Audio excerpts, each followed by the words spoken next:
প্রত্যাশাটা ছিল যে জুলাই সনদ অনুযায়ী হচ্ছে রাষ্ট্রপতি নির্বাচনটা হওয়া উচিত ছিল।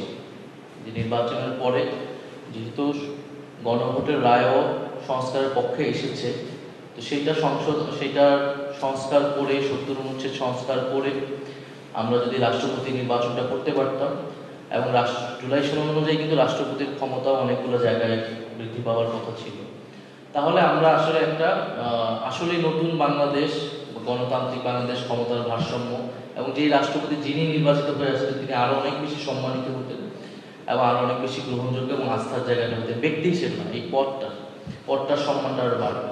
এইটা ছিল আমাদের প্রত্যাশা, এবং সংসদের প্রথম দিন থেকেই আমরা সেটার জন্য সংবিধান সংস্কার পরিষদের কথা বলে এসেছি, গণভোটের রায় বাস্তবায়নের কথা, জুলাই সনদ বাস্তবায়নের কথা বলে এসেছি।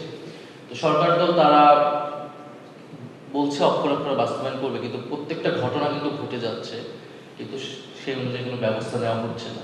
ফলে আপনি দেখেন জুলাই সনদ বাস্তবায়ন যদি হয়ও, তারা কমিটি করেছে সেই অনুযায়ী ৭০ অনুচ্ছেদ তাদেরও কমিটমেন্ট, তাহলে সেই রাষ্ট্রপতি আমরা পাবো যে আরো ৫ বছর পরে, যদি মাঝখানে কোনো ঘটনা না ঘটে। তাহলে এইটা আসলে একটা গণঅভ্যুত্থান হলো, আমরা সবাই মিলে জুলাই সনদ রচনা করলাম এবং সংস্কার গণভোটের গণরায়ও পক্ষে আসলো, তো সেটা আমাদের জন্য একটা দুঃখজনক, হতাশাজনক। কিন্তু তারপরেও যেহেতু নির্বাচন হচ্ছে, আমরা এটা বিনা কন্টেস্টে এই জন্য দিতে চাই না, আমরা সে কারণে বিরোধী দলের জায়গা থেকে সেখানে প্রার্থী দিচ্ছি। এবং আজকের মিটিংয়েও আলোচনা হয়েছে যাতে সুষ্ঠুভাবে নির্বাচন প্রক্রিয়াটা সম্পন্ন হয়।